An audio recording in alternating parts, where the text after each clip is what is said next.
thus has been made this real, impossible world. Yeah, out of nothing this world has come. Matter has given rise to forms. Agni has produced forms and forms and forms. That is the real impossible world. Otherwise it would not have been possible without Agni. Thus has been made this real impossible world. An obvious miracle or convincing show. Either it's a miracle, you accept it or don't accept it. You see. But when the yogi is writing that thing, it means that there is a kind of a verifiable procedure by which this can be seen, observed, you see. When the yogi is saying that. I may not be able to do that thing, but I have trust in the yogi, you see. Now this line, thus has been made this real impossible world, is a very lovely line in a way. Impossible world, of course, and see the L alliteration, real impossible world. L alliteration, see. Thus, now Nama scanning of this line will be, thus has been made, thus has Trocky been made, I am. This ray, I am. L, M, pause. Anapist, Bill, again anapist. That is how the line will scan in some way. But I will scan in a different way. I will scan this line thus as a headless line, standing by itself as a single syllable, foot. Thus has been made. You see, that gives a different force. Instead of saying thus has been made, instead of saying that thus has been made, has a kind of a directness of force. You see. Thus has been made this real impossible world. So this is a good example, I will say, of a headless line, a single syllable with its full force acting as an am. An obvious miracle. So for him it's an obvious miracle, you see.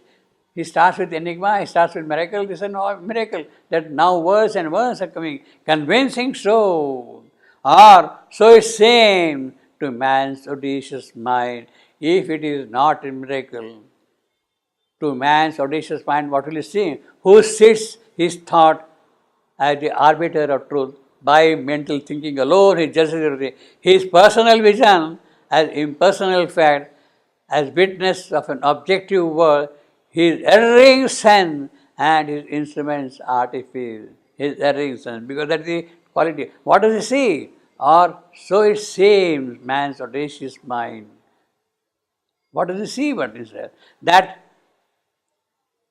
this must be a kind of a maya, an illusion. Thus must he work life's tangible riddle out in a doubtful light, by error seize on truth, and slowly part we say. Now see, thus must he work life's tangible riddle. This thus and the earlier thus, there is a difference between these two. Thus has been made. Metrically, in this line, thus has been made, and this line, thus must he work. I can't say, thus must he work. That don't go, you see. You say, thus must he work life's tangible. In a doubtful light, by error, seize on truth. That is what mind do, man's mind. And slowly part the visage and the veil. And slowly by that mental thinking, he can remove the veil, the secrecy of the whole process. Or else, if he cannot do that, thing, what happens? Or else, forlorn of faith, lacking confidence, lacking conviction in the whole process, in mind and sense, his knowledge, a bright body of ignorance, whatever it is, a bright body of ignorance, his knowledge is a bright body of ignorance. He sees in all things strangely fashioned here the unwelcome jest of a deceiving force, a maya, illusion, a parable of Maya and her mind. See? So either if you see it from the point of view of mind alone, the whole thing will look to you only a parable, a story, a sensible story, Maya, and her mind, her Maya, her mind. An unwelcome jest is a joke. deceiving force. Maya is a deceiving force, illusion. That is what this is what must be work like in a doubtful light slowly. That is what mind will do. Also, it sends man's audacious mind. That is what the audacious mind will see. That is an illusion, it's a Maya. See. A parable, something which is kind of an illustrative example, parable. See. Of course, there are parables in Bible is full of parables. But here, this whole story of evolution will look to him a kind of parable, a story, myth, you see, of Maya and her mind, Maya's mind. This vast perpetual motion caught and held in the mysterious unchanging change. What a phrase, unchanging phrase, mysterious of the persistent movement we call time, and ever renewing its recurrent beat. These mobile round that stereotype of flux, these static objects in the cosmic dance. Yeah, well, I mean, this is what the electron is whirling constantly. You see, it makes 10 to 13 rounds in 1 second around the nucleus. An electron. 10 to 13 power rounds in a nucleus. It goes round, round, round like that. Yes. In what time? Huh? In what time? In 1 second. In 1 second, how many times? 10 to the power 13. 10 followed by 13 zeros. No. In 1 second, it goes so like this. It goes on. By the time you have said it has already gone so many times, you see. By the time you say that, it has already gone so many times, electron. Now, that is the motion which is going on. But for us, it is stationary. You don't see that thing at all. You don't see that movement at all.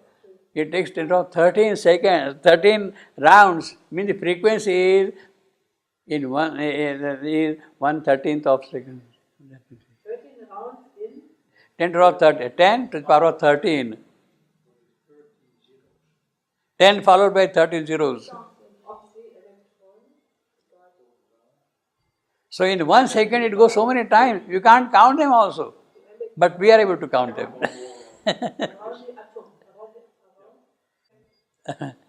So that is the cosmic, that is the unchanging change.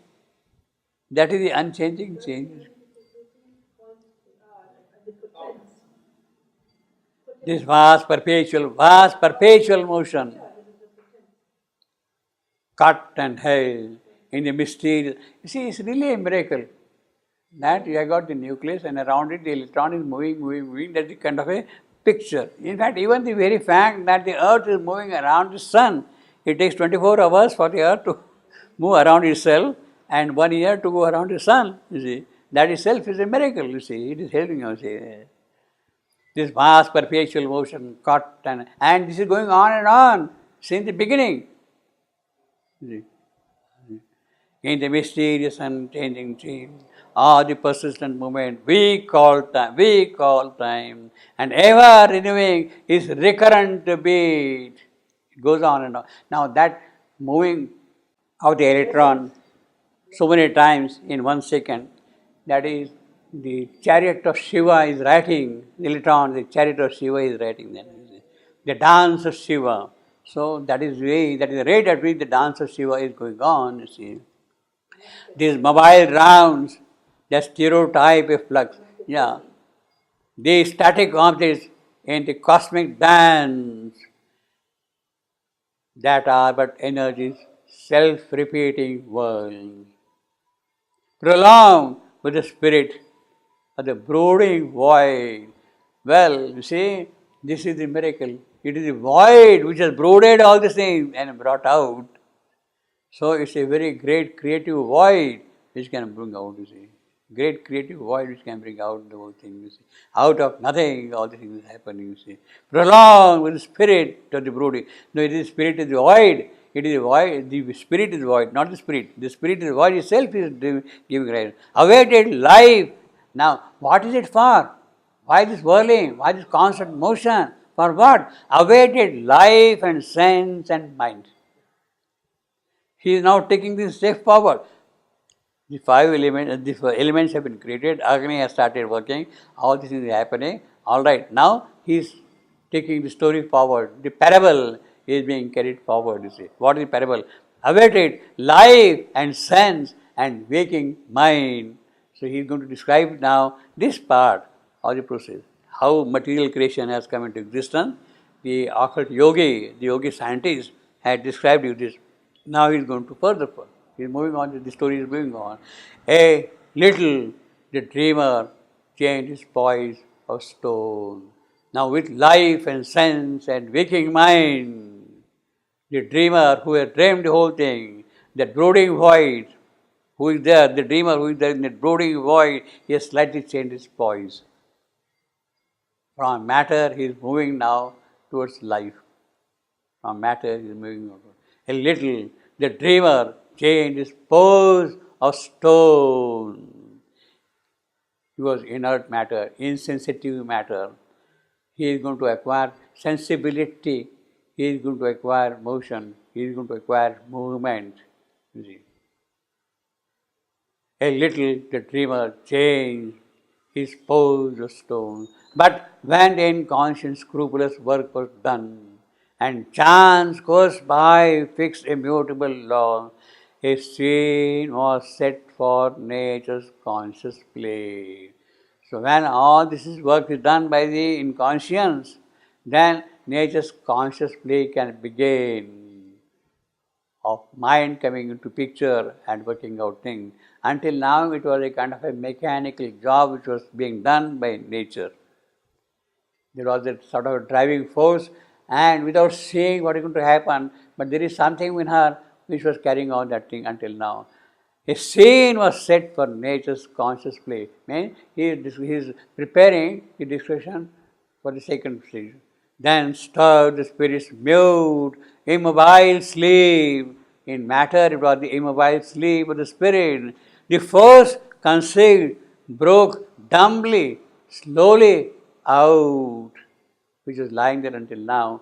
It is a consciousness force which is emerging now, slowly coming. A dream of living woke in matter's heart. What a lovely thing. A dream of living. You see, matter has no, see, this is the process of arrival of life, which is there only on earth, not elsewhere. So, the first stage of evolution he has described as void, then he has described how the forms were created, and now he is moving towards life and further up on mind, like that, you see. A dream of living woke in matter's heart, in the very core of matter, the very heart of matter, in the very core of matter. A dream, let me be breathing, let me breathe. The objects wanted to breathe. You have got a diamond, you have got jewels, sapphire, topaz, ruby, all precious stones are there, but they don't have that living breath. They have their own beautiful breath, all right. Material breath is there, but not living breath, you see. In the sense. A dream of living woke in matter's heart, a will to live moved in conscience done, a freak of living startled, vacant time, ephemeral in a blank eternity, infinitesimal in a dead infinite, dead because there is no life at all in that sense. There is no life. Desert. Absolutely nothing there. Infinitesimal small things have started happening. A dream of living. So that is the next description of living coming into picture, you see.